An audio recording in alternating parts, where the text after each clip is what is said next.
Good morning বন্ধুরা, সবাই কেমন আছো? আশা রাখছি অনেক ভালো আছো। তো আজকে আমার সকালবেলাকার খাবার হচ্ছে, আমার বলতে গেলে অভিরিজুর হবে এইটুকুনি, 9:22 বাজে।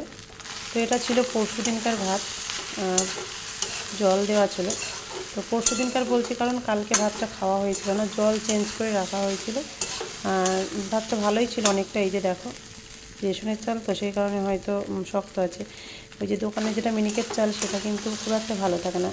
তো দেখো এই যে ভাতটা খুব একটা খারাপ নেই। একটাই ডিম ছিল, কালকে রিজু নিয়ে এসেছিলো, তোমরা দেখেছো হয়তো ভিডিওতে অনেকেই। বাজার করতে গেছিলো, একটাই ডিম ছিল, ঘরে নেই পেঁয়াজ আর লঙ্কা, ওরা খায় না, লঙ্কাটা আছে, লঙ্কা ওরা খায় না। তো আমি এটাকে একটু হলুদ আর লবণ আর ডিমটা ভেজে দেখো একটুখানি ভাজা ভাজা করে দিচ্ছি, কারণ মা লক্ষ্মী ভাত তো নষ্ট করা যায় না, সেই কারণে ভাতটা একটু বানিয়ে দিলে এইভাবে খেতে পারে ওরা। তোমরা অনেকেই বলেছো যে অভিরিজুকে যেন একটু চিড়ে নিবি, পান্তা না দিই। তার কারণ হচ্ছে দেখো আমাদের গরিব মানুষের তো সব রকমই খেতে হয়, জানি তোমরা অনেক ভালোবাসো অভিরিজুকে, সেই কারণে হয়তো কথাটা বলো। তো বন্ধুরা, তোমাদের কথা আমি রাখতে পারি না সময়, কারণ কি জানো, পরিস্থিতির কারণে, বুঝলে, পরিস্থিতির কারণে আজ এই অবস্থা। তো যাই হোক, আমাদের গরিব মানুষের সংসারে সব রকমই করতে হয়, তাই না? তো চলো ওদের খেতে দেবো, হয়ে যাওয়ার মধ্যেই নামাই এটা। খেতে কিন্তু মোটামুটি ভালোই লাগে আমাকে, শেষ করি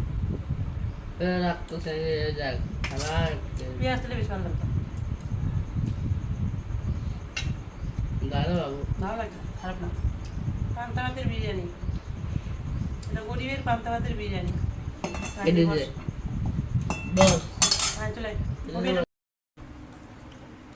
কেমন হয়েছে হবে? এমনি খেতে ভালো লাগে কিন্তু গ্যাস হয় একটু,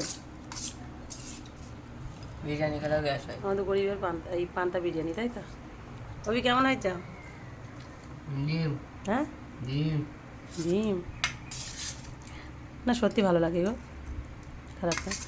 এই পাত্রটাই ফেলে দিতে হতো, অন্য কেউ হয়তো ফেলে দিত, কিন্তু আমি ভাবলাম যে ফেলবো না, মাঝে মধ্যেই দিই ওদের করে। এখন নিত্য নতুন খাবার হবে, কালকে পরোটা, আজকে বিরিয়ানি, কালকে পোলাও।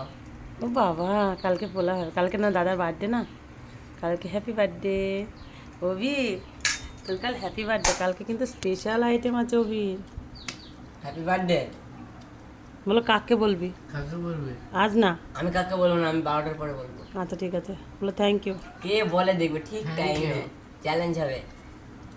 রাহুল ভাই আমি বলেছিলাম ফার্স্ট টাইম।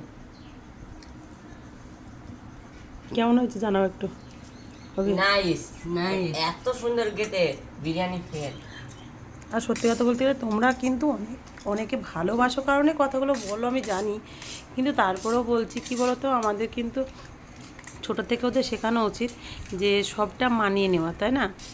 সবটাকে মানিয়ে নেওয়া উচিত। আজকে ওর বাবা কাজে যায়নি, ওই যে দড়ি সব পড়ে আছে। আর এই গরিব মানুষের কী বলতে, একদিন কাজ হয় 5 দিন হয় না, তাদের থেকেই সংসারের হয় অভাব আর কি।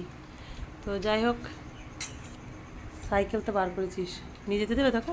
এই দোকানে তো যাবি, সাইকেলে যাবি? আমার সাইকেলে হাত দিয়ে দেখুক বাবা, বাবাকে দেখুন।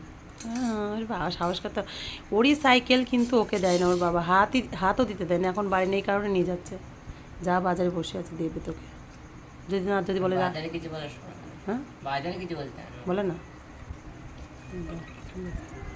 চলে এসছে, বলতে বলতে চলে এসছে। তো আসছে, তোমাদের দেখাচ্ছে, দেখো সাইকেলটা নিয়ে যাওয়া বললো সেই কথাটার কারণে। তাদের কেনে আমি কি খাবো, তোরা তো 2 ভাই খেয়ে নিবি। নাম খাও, খাও খাও, কেন কেন কেন, বেশ খেতে পাচ্ছিস, খা, খেয়ে নে। থাক, খাবো না, খাবি এখন, রান্না বসাবো, এখনই তো প্রকার রান্না হবে। ক্যামেরাটা আবঝা যাচ্ছে কেন মাঝে মধ্যে? এই ফোকাসটা, আলোর ফোকাসটা পড়ছে কারণ ওই জন্য চলে এসছে। দেখো সাইকেল কি করবি? কাজে যাবো। কাজে যাবে, সাইকেলে যাবে না দাদা বলবো সাইকেল লিখে ফোন পেয়ে যাবে। তুই প্রত্যেকদিন খুলিস কেন সাইকেলে? তাকে লাগে বললাম তো সাইকেল হাত দিস তুই, পা ভেঙে ঘরে ফেলতে হবে।